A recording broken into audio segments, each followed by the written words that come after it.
It was late summer, and I was coming home from hanging out at the beach for my best friend Mia's birthday party. When I got off the subway at my stop, I checked the bus arrival screen. The bus I would normally take home was arriving in an hour. Being a tired 14-year-old girl, I decided to take an alternate bus route home. This was a decision I would later regret. When I got off the bus at the stop, I had about a 10-minute walk to my building. My area at night is pretty quiet, with not many cars on the streets. As I was walking up the street, I heard the sound of an engine nearby. I looked over my left shoulder and saw a white panel van, I know, how typical, rolling up the street. I tried to think nothing of it, but when I turned onto my street, the van did too. Now I was unsettled and started walking faster. This van was driving slowly, and it never passed me. When I turned up the long driveway to my building, the van once again turned too. Now I was scared. The driveway to my building has an ice rink on the side of it, with bright lights, so I walked beside the rink under the bright lights. There are small townhouses on the other side of this driveway. The van caught up to me and stopped. I thought maybe this person was lost and trying to ask for directions. I was trying to find some way to rationalize this. I stopped and stayed about 4 feet from the van just in case. I looked in the van window to see an older man, starting to bald, with black hair and a white t-shirt. I asked if he was lost, but he didn't respond. Instead, he tried to get me into his van. I said no and started walking, but the van continued to drive slowly, following me. When a red car began to drive down the driveway, the van drove all the way to the end of the driveway and waited for the red car to turn out before reversing to be beside me again. The man was still trying to get me into the van. I wanted to make a mad dash to my building, but I was worried he would see where I lived. So I kept walking. When another car came down the driveway, the van did what it did before, driving to the end and waiting for the car to leave. But this time, there was a cab dropping someone off at the townhouses. The cabbie was closing his trunk when he saw me. "Are you okay?" he asked. I told him how the van had been following me, and every time a car came, the van drove to the end and waited for it to leave before following me again. The cabbie told me he would get in his car, drive to the end of the driveway, and sit there for a bit so I would have enough time to run to my building. I told him okay, and thanked him. The van was back in line with me again, so the cabbie got in his cab and drove up the driveway, and the van followed. I looked and saw the 2 vehicles sitting there. I ran up the rest of the driveway into my building's lobby. My heart was racing. When I got to my apartment, I was still freaked out. I went into my room and called the cops. While I was on the phone with the cops, I looked out my bedroom window and saw the van. It was slowly driving around my building, looking for me. Now I was fully panicking. The cops sent officers to sweep the area, but they didn't find him. 2 officers came to my apartment to get a statement from me. About a week after this happened, the officers came back to my apartment. They showed me a photo of the man from the van that they were able to get from the security camera on the side of my building. I told them the man in the photo was the one who followed me. They told me they found him and that he was being put on the sex offender list.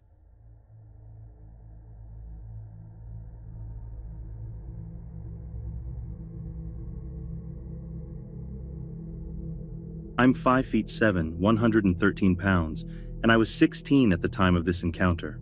I'm a multi-sport athlete, track, handball, volleyball, basketball, and hockey. And I have insomnia.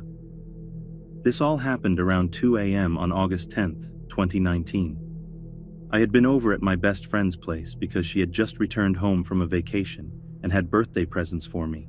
Hoodies and gummies, if you're curious. I had spent almost an hour there already and wanted to head back home soon because honestly, my town is scary at night. Drug dealers, rapists, murderers, you know the deal.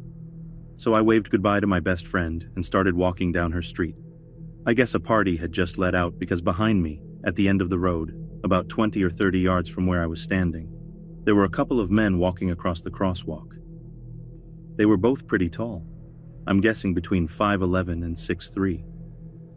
The 2 seemed harmless at first when I looked in their direction, but soon they came to a stop. They were both looking at me. At this point, I felt uncomfortable, so I just kept walking. That's when I overheard what one of them said. "Hey, that's a girl." At this, I whipped my head around. They were starting to walk in my direction now, and one of the two men had moved over toward the sidewalk, where there was no light. I knew at this point that something wasn't right, and I began to pick up my pace. They were still getting closer. I didn't know where the second guy was, but when I looked back, the first guy was still following me down the middle of the road. I think they were planning to cut me off and try to trap me between the two of them. The minute I was about 13 yards from the T intersection, I started to run, and that's when the yelling started. "Oh great, now she's running!" I hooked a sharp right and then a left. I could still hear them behind me, and at this point, all I knew was that I couldn't stop moving. I had to lose them somehow. I was coming up to an apartment building with a small parking lot behind it. There were no lights. I made the split-second decision to veer off into the parking lot, and I squeezed myself under one of the cars. I don't know how long I waited there. It could have been a minute, but it felt like a lifetime. I watched the two men run past. They didn't bother to check under the cars, which was definitely in my favor. The minute I felt that I was safe, I backtracked and took a different route home. I was too scared to take the main route, fearing I would bump into them. I know what I'm about to say is stupid, but I didn't go to the police. I wouldn't have been able to give a proper description of the men because I hadn't seen their faces. If there's anything I learned from my experience, it's that no matter who you are, you need to be extremely careful. You might think that the part of town or city you live in is safe, but that really isn't the case. There is no protective barrier to keep out people with bad intentions.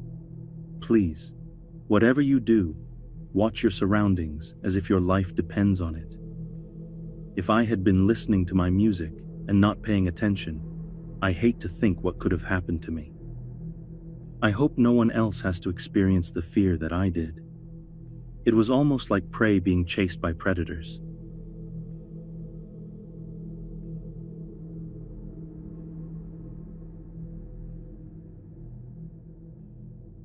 About 2 years ago, I moved from my college town in Arizona to Woodland Hills, California, for a new job. I was 21 and living alone in a studio apartment within 2 blocks of an outdoor mall and gym.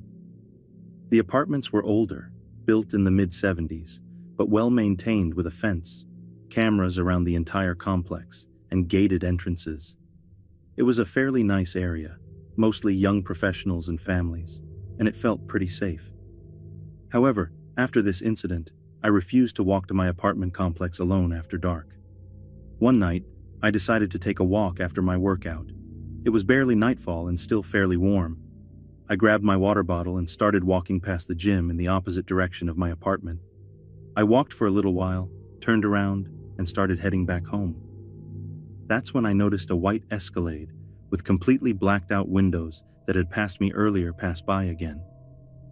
They drove down to the light and made the turn, so I thought nothing of it. But when I saw the car for a third time, I started to panic. By this point, it was well past dark, and most people were heading home from the gym and the outdoor mall.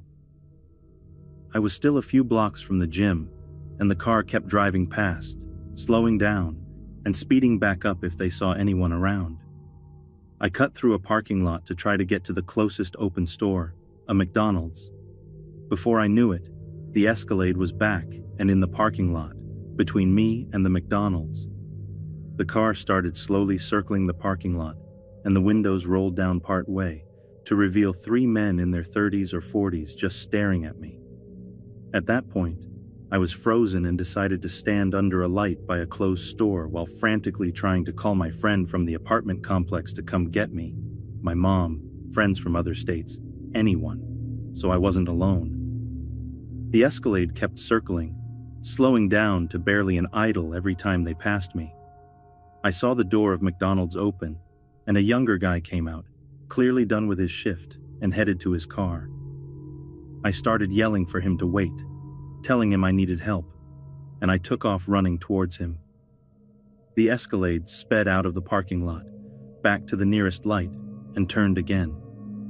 I apologized to the younger guy for scaring him and asked if he could please walk me to my gym, thinking the men were probably gone and I could wait a few minutes there before walking back to my apartment.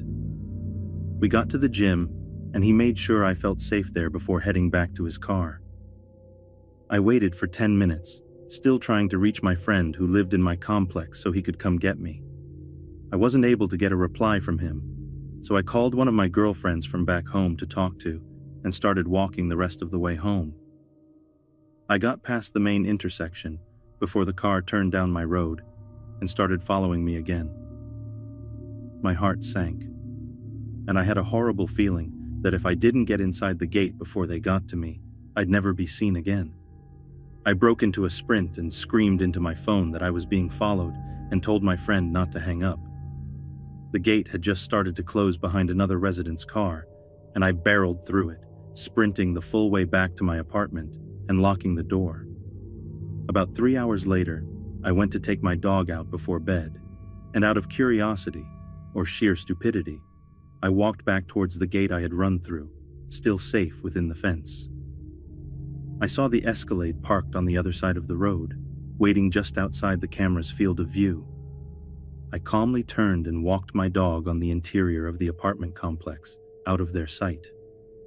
They came back to the same spot every night for several days, and then I never saw them again.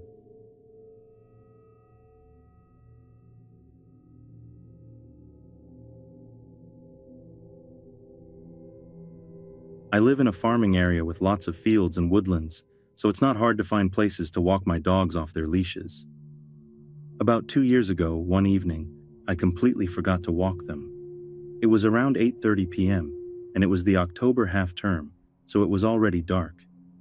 I wasn't too bothered because I know the whole area really well. I took my large female boxer dog, who was only a puppy at the time but had insane muscle and was already fully grown in height, and my Chihuahua Jack Russell mix out. I'm a 5'5" girl with quite a bit of muscle on me since I did a lot of physical sports, including martial arts, so I felt capable of protecting myself in a fight. Because of this, I thought I didn't need a torch and believed I was safe. I began walking out of my estate and up a hill, with my earphones playing some heavy metal music to get me in the zone for a quick walk on the back fields, and then back home.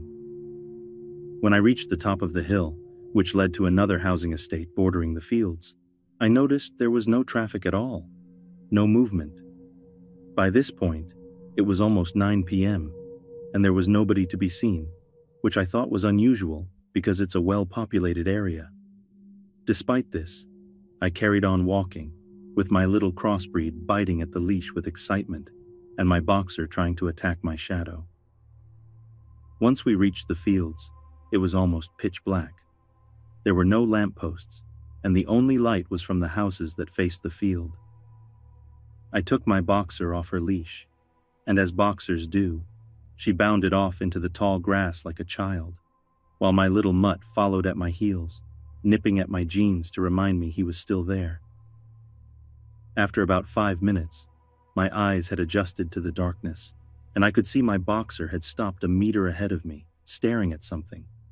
Instantly, my Jack Russell mix started growling and stood between my legs. I looked up to see a figure standing about 3 meters away from me. I shouted for my boxer to come back to me, as she usually gets too friendly with strangers and jumps on them. Reluctantly, she turned to me and began running towards me, my eyes never leaving the figure. I called out and apologized for my dogs, saying something like, "Sorry, she's only a pup. She thinks everyone wants to play." But there was nothing, just silence from the figure. I could see they had long hair and what looked like a long raincoat. The shoulders were wide, but I still thought it was a woman. Once again, I called out, "Are you okay? Did she jump on you?" Again, nothing. At this point, I could feel her eyes on me and my dogs. My littlest dog began barking and squealing, and my boxer started barking this horrifying bark I had never heard from her before. It sounded like she was trying to threaten the figure. Then, I heard the woman begin laughing malevolently, That's when I lost it. I picked up my little dog and ran, knowing full well my boxer would follow me. As I mentioned earlier, I do a lot of sports, so I'm fast and have decent stamina. I jumped over the gate with my dog in my arms and my boxer right behind me. I glanced over my shoulder and saw the woman clear as day, in full pursuit. I couldn't give you exact details, but she looked like something straight out of a horror movie. She was grotesque in every sense of the word. At this point, my boxer was running just a little ahead of me. She knew I was running home and that this woman was bad news. She could have bolted, but for whatever reason, she kept a speed that matched mine. Maybe it's the dog's loyal instinct to protect the pack or something. I don't know. Anyway, by the time I reached the end of the first estate, I slowed down to look behind me. Big mistake. She was still there, running, quite a distance behind me, but she was coming. At this point, my head was complete mush, but I knew that if I went back the way I came from, she would catch up to me. So I darted to the left at the end of the estate and ran across the road down the street, my boxer right by my side. By now, my mutt had gone silent and was digging his paws into my arm and chest. I ran like I'd never run before. At the end of the street, I turned right, which brought me onto a street next to the entrance of my estate. I didn't look behind me until I reached my driveway. I put my mutt down, and he ran with my boxer to the front door of my house. I looked behind me. She wasn't there, but I could hear her laughing. So, I ran to the door, opened it, and slammed it behind me, then bolted it shut. I turned off the porch light and peered out the little window of the door. She walked straight past the end of my driveway. She hadn't seen me. I told my older sister what happened, and she told me it was best not to tell our dad, as he probably wouldn't let me walk them alone again. Ever since that night, I rarely forget to walk my dogs before it gets dark out, and when I do, I make sure to walk them first thing in the morning afterward.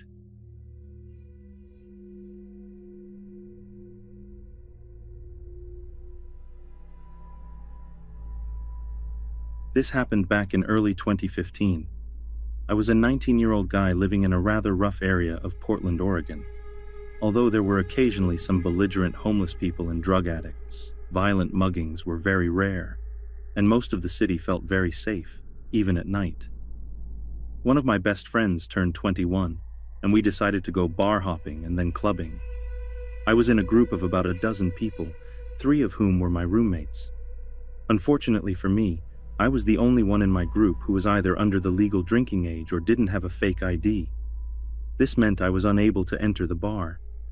However, to my luck, there was a nice Mediterranean restaurant right across the street from the bar, which I ended up going to. I stayed there for more than an hour and then was ready to leave. I had done that walk many times, even at night, so I was never scared.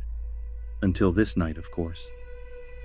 My roommates had taken an Uber to the bar from our apartment, which meant I would have to walk back since I didn't have Uber and my phone battery was running low.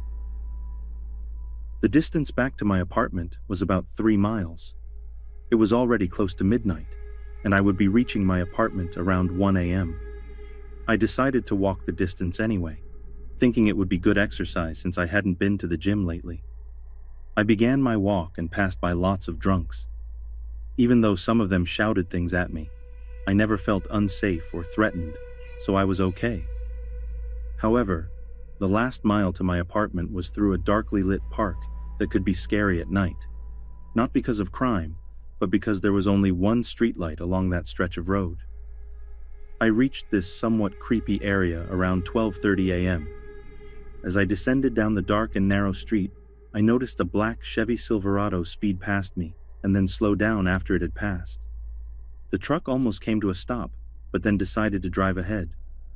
I shrugged it off at first, but this is where things started to get creepy. After I walked nearly a quarter mile further, the Chevy Silverado came from the opposite direction and did the same thing. When the truck slowed down and almost came to a halt, I began to panic but didn't openly show it. I pretended to ignore the vehicle, but my instincts told me something was not right.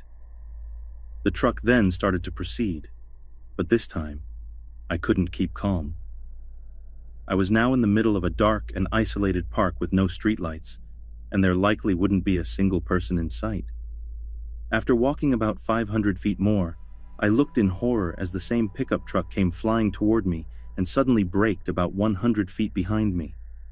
A man, about twice my age and bald, opened the passenger door and got out of the truck, carrying what looked like a hockey stick.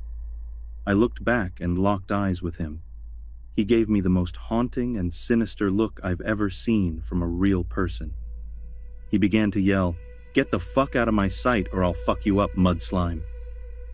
I'm of Indian origin and have brown skin, and mud slime was a racial slur directed towards Muslims. As I was planning my escape, I remembered there was a wooded area between the park and my apartment. From where I was, I could cut across the park and go through the woods. Right across the woods was my apartment. This was a smart move because I had taken that shortcut during the day, and the truck wouldn't be able to follow me through the woods. Just as I ran towards those woods, I heard another yell in the distance. "Fuck off, asshole!" shouted another large man walking in the opposite direction on the sidewalk. I then saw this man walking towards me with a German Shepherd. The truck driver then started running at us with his hockey stick, and I made a run for it, darting towards the woods. Fortunately, the truck driver decided not to chase us and got back into his truck. I reached my apartment 5 minutes later. In the parking lot of my apartment, I happened to see the guy who was walking his dog. He looked like a rough bodybuilder type, so I was a little afraid of him too. However, we had a pleasant conversation. I headed up to my apartment and looked out my window. To my disgust and horror, I saw the black Chevy Silverado drive by my apartment and then leave. My friends came back home close to 3 a.m., just after I went to bed that night. Thankfully, I never saw that creep again, and I moved out of that apartment a few months later. After this incident, I avoid walking alone in dark, isolated areas at night.